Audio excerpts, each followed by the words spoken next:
এই দোয়া যেদিন আমি পড়েছি কোরআনে, ওই দিন থেকে আজও পর্যন্ত আমার মনে হয় না আমার জীবনে 2 মিনিটের কোনো দোয়াও যদি হয়, 1 মিনিটের দোয়াও যদি হয়, মুহূর্তের দোয়াও যদি হয়, আমি এই দোয়াটা কখনো মিস করি বলে, জ্ঞাতসারে মিস করি বলে আমার মনে পড়ে না। ছাত্র জীবন থেকে শুরু করেছি, আজও পড়ে যাচ্ছি। আলহামদুলিল্লাহ, আল্লাহর কাছে শুকরিয়া আদায় করে আপনাদেরকে বলতে পারি, এই দোয়ার সুফল আমি নিজের চোখে দেখেছি, আমি নিজে ভোগ করছি। এজন্য আপনাদেরকে আমি বলতে চাই, বিবাহিত হন কিংবা অবিবাহিত হন, আপনার দাম্পত্য জীবনের সুখের জন্য সর্বপ্রথম এবং প্রধান করণীয় হলো এই দোয়া। এর বাইরে আরো সাধারণভাবে আল্লাহ তাআলার কাছে দোয়া করতে থাকা, যেন আল্লাহ তাআলা আপনাকে এমন একজন জীবন সঙ্গী দেন। মা বোনরা দোয়া করবেন জীবন সঙ্গী, আপনারা দোয়া করবেন এমন যেন জীবন সঙ্গিনী দেন, যে জীবন সঙ্গী আপনার চোখ জুড়ানোর মতো হবে। দেখুন, আল্লাহর ভাষা এমন যে এই ভাষা তো অলৌকিক, এটা তো কোনো মানুষের ভাষা নয়। দোয়ার ভাষ্য লক্ষ্য করেন, আল্লাহ শিক্ষা দিচ্ছেন আমাদেরকে, রব্বানা হাবলানা মিন আজওয়াজিনা ওয়া যুররিয়াতিনা কুররাতা আয়ুন। হে আমাদের রব, আমরা আপনার কাছে এমন স্ত্রী চাই, এমন সন্তান চাই, এমন পরিবার চাই, যেই পরিবারের সদস্য, আমার স্ত্রী, আমার সন্তানরা আমার নয়ন জুড়াবে, আমার চোখ জুড়াবে, এরকম মানুষ চাই। একটু ভাষাটা লক্ষ্য করুন। আমরা সাধারণত দোয়া করলে কি চাই? আমরা এক একটা দিক চাই। ধরুন, আপনার স্ত্রী মাশাআল্লাহ অনেক সুন্দরী, অপূর্ব সুন্দরী, তিনি আল্লাহ তাআলা তাকে অনেক রূপ লাবণ্য দিয়েছেন, কিন্তু তার যদি চরিত্রটা খারাপ হয়, তাহলে এই স্ত্রীকে আপনার নয়ন জুড়াবে, চোখ জুড়াবে, চক্ষু শীতলকারী হবে? আপনার স্ত্রীর চরিত্র ভালো, দেখতে শুনতেও মাশাআল্লাহ সুন্দর, কিন্তু পড়ালেখা নাই, বুদ্ধি শুদ্ধি নাই, একটু বেকুব কিসিমের, তাহলে কি আপনার চোখ জুড়াবে? ভালো লাগবে? আপনার স্ত্রী শিক্ষা দীক্ষাও আছে, জ্ঞান গরিমায় মাশাআল্লাহ তিনি ভালো, রিচ, সমৃদ্ধ, আবার চেহারা সুন্দর, আবার তার মধ্যে তার চরিত্রের সমস্যা নেই, কিন্তু সমস্যা কি? সমস্যা ধরুন তার ভিতরে এমন রোগ আছে, শারীরিক রোগ, যেই রোগের কারণে আপনার জন্য সেটা বড় কঠিন পরিস্থিতির মুখোমুখি হতে হয়। ধরেন দুরারোগ্য কোনো ব্যাধি আছে, মরণ ব্যাধি আছে, এমন কোন রোগ আছে যেটার কারণে আপনাকেও সাফার করতে হয়, তাহলে এই স্ত্রী কি আপনার চোখ জুড়াবে? ঠিক একই কথা স্বামীর ক্ষেত্রে প্রযোজ্য, সন্তানের ক্ষেত্রে প্রযোজ্য। আল্লাহ তাআলা এমন একটা শব্দ শিক্ষা দিয়েছেন, দেখুন, আল্লাহর কাছে চাইতেও জানতে হয়। উল্টাপাল্টা দোয়া করলে দোয়া পূরণ হয়ে যাবে, কবুল হয়ে যাবে, কিন্তু আপনার কাজ হবে না। অনেক যুবক আছে আল্লাহর কাছে দোয়া করে, আল্লাহ বেশি না, 1,05,000 টাকা চাই। কত? 1,05,000। অনেক যুবক লিখে দেয় আমাদেরকে, হুজুর দোয়া করবেন বেশি না, আমি আল্লাহর কাছে 1,05,000 টাকা চাই। আল্লাহরে টার্গেট দিয়ে দিছে, কত লাগবে? 5 লাখ। কেন? একটা বাইক কিনবে। যুবক মানুষ, রাস্তাঘাটে বাইক ছাড়া চললে ভালো লাগে না, আর একটা ভালো সেট কিনবে, না হলে ফেসবুক স্ট্যাটাস ভালো করে দেওয়া যায় না, ছবি তুলে দেওয়া যায় না। সাইফুল্লাহ ভাই ছবি তুলে দিতে বলছেন না, মাহফিলের ছবি তোলা যায় না। আর কিছু টাকা দিয়ে ছোটখাটো একটা দোকান কিছু একটা করবে, বিয়ে শাদীর ব্যবস্থা করবে, বাস, বেশি কিছু চাই না। তো আল্লাহ তাআলা 5 লাখ টাকা ধরেন আপনাকে দিয়ে দিল, সাথে একটা রোগও দিয়ে দিল, ওই রোগে খরচ হবে 6 লাখ। তাহলে আপনার এই 5 লাখের কোনো মানে আছে? আপনারা একটা প্রসিদ্ধ ঘটনা অনেকেই শুনেছেন, একটা চুটকি, যে এক যুবক দোয়া করছে, আল্লাহ তোমার কাছে আমি এমন একটা লাইফ চাই, বিশেষ করে বেকার যুবকরা এগুলো বেশি দোয়া করে, আল্লাহ তোমার কাছে এমন একটা লাইফ চাই, বেশি কিছু না, যে লাইফে 2 হাত ভর্তি টাকা থাকবে আর আশপাশে শুধু নারী আর নারী থাকবে, এরকম একটা লাইফ চাই। তো আল্লাহ তাআলা তার দোয়া কবুল করে ফেলছে। দোয়া কি করছেন? কবুল করে ফেলছে। দোয়া কবুল করছেন কিভাবে? দোয়া কবুল করে তাকে আল্লাহ তাআলা এমন একটা বাসের কন্ট্রাক্টর বানিয়ে নিছেন, যে বাসটা হলো মহিলা বাস, চারপাশে শুধু নারী আর নারী, সব মানুষের, আর হাত ভর্তি টাকা আর টাকা সব বাস মালিকের। দোয়া কিন্তু কবুল হয়ে গেছে। তো আল্লাহ তাআলার কাছে উল্টাপাল্টা দোয়া করলে কি হয় দেখছেন?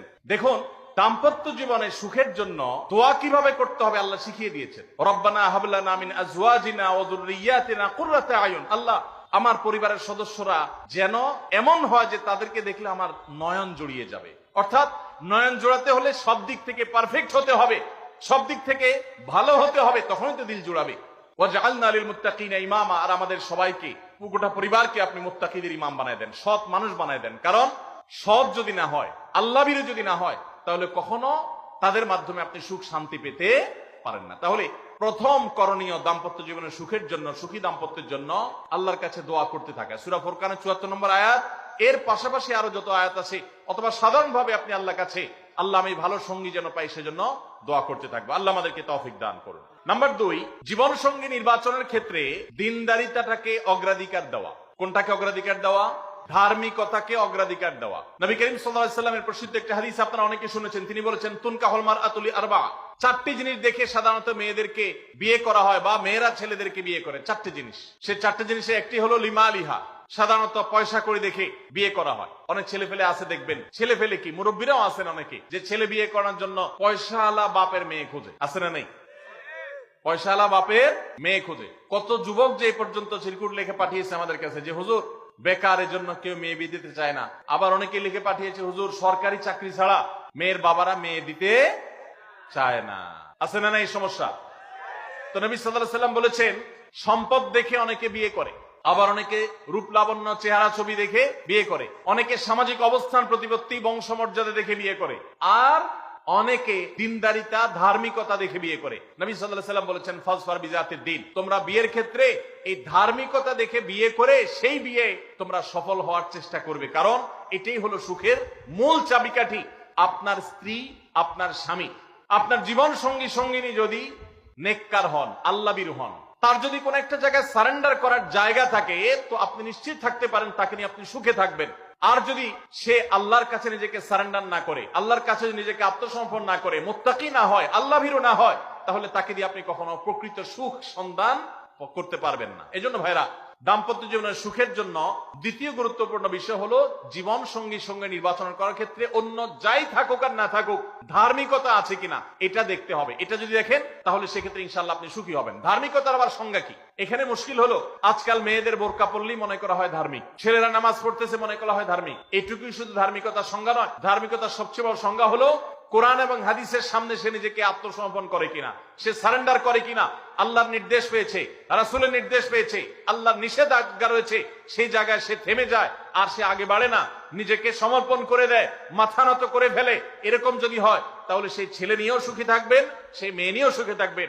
আমি বিশেষ করে মেয়ের বাবারা যারা নিজের মেয়ে বিয়ে দেওয়ার জন্য সরকারি চাকরিজীবী খুঁজেন, পয়সাওয়ালা খুঁজেন, বিভিন্ন বড় বড় পদে থাকা মানুষগুলোকে খুঁজে বেড়ান, আমি তাদেরকে বলি আপনার মেয়ের জন্য ফজরের নামাজের সামনের কাতারে থাকা যুবকগুলোকে খুঁজে বের করেন। এই যে যুবকরা চিৎকার করছে সবাই ফজর নামাজ পড়েন, আল্লাহ সব যুবককে ফজর নামাজ জামাতের সাথে পড়ার তৌফিক দান করুন। ভাইরা আমার, যেই ছেলে আল্লাহকে ভয় করে, যেই ছেলের ভিতরে কোরআন এবং হাদিসের কাছে আত্মসমর্পণ করার মতো মানসিকতা আছে, এই ছেলে আর যা হোক তার স্ত্রীকে কখনো কষ্ট দিবে। যেই মেয়ে কোরআন হাদিসের কাছে নিজেকে সমর্পণ করেছে, কোরআন হাদিস যেহেতু স্বামীকে শ্রদ্ধা করতে বলে, এই মেয়ে কখনো স্বামীর প্রতি অশ্রদ্ধা করবে না।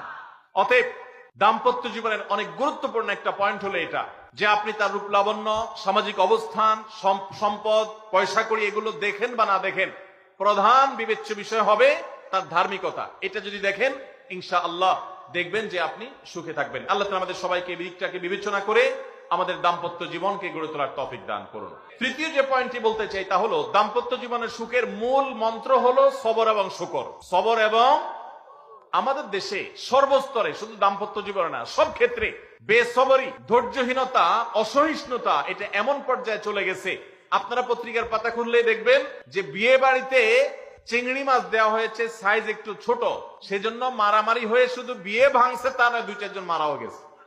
শোনেন না আপনারা? তার 4-5 দিন আগে নিউজ দেখলাম যে বিয়ের অনুষ্ঠানে সামান্য একটু কথা কাটাকাটিকে কেন্দ্র করে মেয়ের ভগ্নিপতি না খুব নিয়ারেস্ট একজনকে পিটিয়ে মেরেই ফেলেছে। ভাইরা আমার, এই ধরনের ঘটনা আপনারা শুনেন না? ঘরে ঘরে অসহিষ্ণুতা এবং ধৈর্যহীনতা। আমি একটা কথা প্রায় বলি, সুখী দাম্পত্য জীবনের জন্য পুরুষ এবং নারী উভয়ের জন্য সর্বপ্রথম এবং প্রধান করণীয় হলো আল্লাহ তাআলার কাছে অনেক আগে থেকে দোয়া করতে থাকা, দরখাস্ত সাবমিট করা যে আল্লাহ, আমার পরিবার, আমার স্ত্রী, আমার অনাগত সন্তান সন্ততি যারা আসবে আমার বংশে, আমার ঘরে, আমার সংসারে, আমার পরিবারে, আল্লাহ আপনি তাদেরকে নেককার, তাদেরকে মুত্তাকিদের ইমাম এবং তাদেরকে এমন মানুষ বানিয়ে দেন যেন তারা চক্ষু শীতলকারী হয়। আপনাদেরকে একটা দোয়া শিখাতে চাই, অনেকে হয়তো জানেন, সূরা ফুরকানের 74 নম্বর আয়াত। সূরার নাম কি বলেছি? ফুরকান। আয়াত নম্বর কত বলেছি? 74।